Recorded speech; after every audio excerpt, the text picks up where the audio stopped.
Good evening. This is Akashvani. I'm Sanjay Mattu with the news at 9.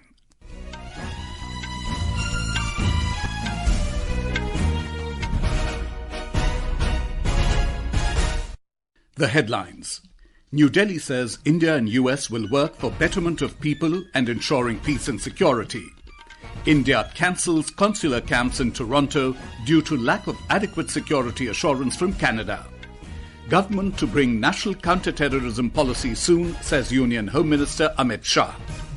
Supreme Court rules eligibility criteria for government jobs cannot be changed midway unless it is prescribed. And Prime Minister Narendra Modi greets nation on Chhath Sandhya Arghya festival. The External Affairs Ministry has said that India and the United States will work for the betterment of people and ensuring peace and security. Briefing the media in New Delhi today, External Affairs Ministry spokesperson Randhir Jaiswal said, Prime Minister Narendra Modi spoke to President-elect Donald Trump and conveyed to him that India is looking forward to further strengthening the India-US comprehensive global and strategic partnership. Mr. Jaiswal said the India-United States partnership is multifaceted and special. India and the United States will work for the betterment of the people and to promote global peace and stability and prosperity. So we want to further strengthen our partnership and we look forward to it. On the cancellation of some of the scheduled consular camps in Toronto, Canada, Mr. Jaiswal said these camps had been cancelled as they did not get adequate security or security assurance from the Canadian government. He said these consular camps are conducted at the request of the Indian community organizations and are organized as per the comfort of the community organization. On the attack on a temple in Brampton, Canada, Mr. Jaiswal said India has condemned the attack and called upon the Canadian government to uphold the rule of law. We condemned the attack on the temple in Brampton, and we also called upon the Canadian government to uphold rule of law and to bring to justice people who perpetrated the violence. On the humanitarian assistance provided to Afghanistan, the External Affairs spokesperson informed that 50,000 metric tons of wheat, 300 tons of medicines and 28 tons of earthquake relief material have been provided to Afghanistan. Union Home Minister Amit Shah today announced that the government will soon bring a National Counter Terrorism Policy and strategy to fight terrorism. Inaugurating a two-day anti-terror conference organized by the National Investigation Agency, NIA, in New Delhi, Mr. Shah said in the last 10 years, since Prime Minister Narendra Modi took charge, the government has adopted a strong approach against terrorism. He said a strong ecosystem has been developed in the country to fight against terrorism in the last 10 years.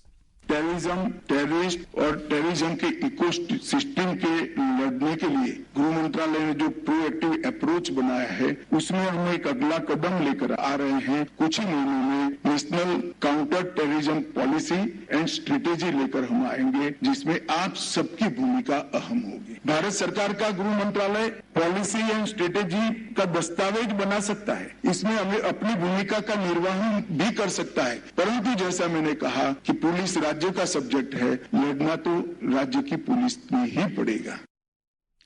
In Jharkhand, leaders of both the NDA and the India bloc addressed election meetings in those areas where the first phase of assembly polling is to be held.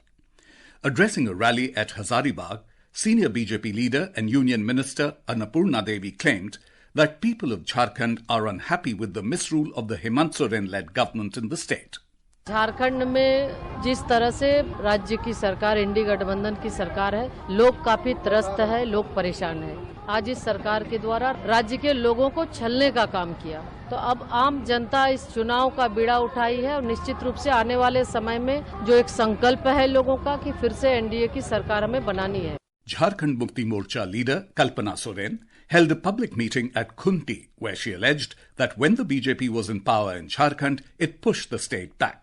Double engine का मतलब होता है कि दुगनी ताकत के साथ आगे लेके जाना, लेकिन ये डबल ताकत से झारखंड को नीचे गिराने का, पीछे करने का काम किया है। हमारे आवास का पैसा, हमारे गरीबों का घर बनाने का पैसा इनके बीजेपी शासित राज्यों में इन्होंने भेजा था। Leaders of the Congress, the RJD, the AJSU and the left parties also addressed poll rallies in different parts of the state. Elections to the 81-member Assembly will be held in two phases on the 13th and 20th of this month, while counting will take place on the 23rd of November.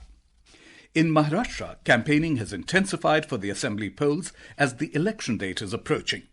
288 constituencies will go to the polls on the 20th of this month. More from our correspondent. The Congress party, after a meeting of its campaign committee held in Mumbai today, announced its list of star campaigners, which includes Congress President Mallikarjun Kharge, Leader of Opposition Rahul Gandhi, Party's General Secretary Priyanka Gandhi, Karnataka Chief Minister Siddaramaiah, and Telangana Chief Minister Revant Reddy, among others. They would campaign individually in various rallies across the state between November 12 to 17. Meanwhile, Deputy Chief Minister and BJP leader Devendra Fadnavis held a rally in Nanded and several other areas in Yavatmal district. NCP SP leader Sharad Pawar had rallies at Nagpur, Katol and Tiroda in Nagpur and Gondia districts. Deputy Chief Minister and NCP leader Ajit Pawar held two rallies in Govandi area of Mumbai. Prime Minister and senior BJP leader Narendra Modi is scheduled to kickstart political campaign for the Maharashtra Assembly election tomorrow. With Prarthana, Devapriya Bhattacharjee, Akashvani News, Mumbai. In our series of constituency profiles, today we look at Amravati constituency in the Vidarbha region of Maharashtra. Amravati is the biggest administrative division after Nagpur in Vidarbha region. This constituency comprises of over 3,74,000 voters, is represented by Sulbha Khodke, who was earlier with the Congress, but after the split in Nationalist Congress Party, joined Ajit Pawar faction of NCP to secure ticket for 2024 Assembly election. She will face Congress candidate Dr. Sunil Deshmukh in this election. Dr. Deshmukh also was earlier with the BJP in 2014. He joined Congress again in 2021 when Mahavikas Aghadi was ruling the state. Amravati constituency has been alternately represented by the Congress and BJP candidates since 2009. The issues of pending Belora airport project, agrarian issues like crop prices of cotton and soybean are of concern in this region. Dhananjay Wankhede, Akashvani Samachar, Nagpur. The Jammu and Kashmir Assembly was adjourned for the day today as members of the opposition created an uproar over the passage of the resolution seeking restoration of special status and constitutional guarantees for the Union Territory. The resolution, moved by Deputy Chief Minister and National Conference leader Surinder Kumar Chaudhary, was passed by the House through voice vote yesterday. As soon as the session commenced today, BJP legislators, led by Leader of the Opposition, Sunil Sharma, voiced their opposition to the resolution, terming it unconstitutional. This is Akashvani giving you the news. For quick news updates round the clock, follow us on our X handle @AIR News Alerts. And for details of these stories and more, log on to our website www.newsonair.gov.in and download News on AIR app. The Supreme Court today held that recruitment rules for appointments in government jobs cannot be changed midway unless it is prescribed. A 5-judge bench headed by Chief Justice D.Y. Chandrachud held that rules of the game once set before the start of the recruitment process cannot be tinkered with midway. The bench also said that the selection rules should not be arbitrary and should be in accordance with Article 14 of the Constitution. The top court unanimously held that transparency and non-discrimination should be the hallmarks of the public recruitment process, and candidates should not be taken by surprise by changes of rules midway. The Apex Court today ordered that the report on safety of medical professionals prepared by the National Task Force, or NTF, be made available to the Chief Secretaries of all states and union territories, as well as other stakeholders, including doctors' associations. The NTF was formed by the union government following the Supreme Court's order in the aftermath of the ghastly rape and murder of a doctor at Kolkata's R.G. Kar Medical College and Hospital in August this year. The National Task Force has formulated recommendations in two categories. First, the prevention of violence against medical professionals and providing safe working conditions, and second, the prevention of sexual violence against doctors. President Draupadi Murmu today emphasized that the changing global geopolitical and security landscape requires strengthening of naval power to safeguard national maritime interests. The President made this remark while attending the Day at Sea in Goa. The President highlighted that with a coastline of over 7,500 kilometers long, India's maritime geography presents several opportunities for economic growth, regional connectivity and strategic influence. Giving a boost to mutual relations between India and Bhutan, Assam Governor Lakshman Prasad Acharya inaugurated the Daranga immigration checkpost in the presence of Bhutan's Prime Minister Lönchen Dasho Tsering Tobge in Tamilpur district today. Speaking on the occasion, the governor hailed the inauguration as historic, terming it the emergence of an opportune time for mutual friendship and cooperation between India and Bhutan, with Assam being the centre of all activities. The 4-day festival of Chhath is being celebrated with religious fervour and gaiety in different parts of the country. On the third day today, devotees paid oblations to the setting sun this evening. Prime Minister Narendra Modi has greeted the people on the occasion. In a message, Mr. Modi said that the Chhath Sandhya Arghya festival is a symbol of simplicity, restraint, determination and dedication. He further wished that this great festival brings happiness, prosperity and good fortune to everyone's life. In Bihar, a large number of devotees gathered at the Chhath Ghats of the Ganga, Gandak, Kosi, Mahananda, Bagmati and other rivers to offer prayers.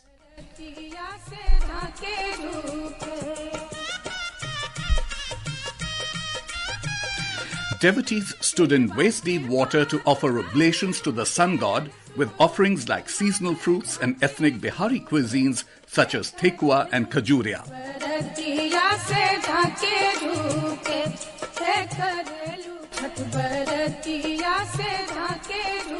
Tomorrow, the 4-day-long festival will come to an end with morning oblations when devotees will offer Usha-Kalin Arghya to the rising sun.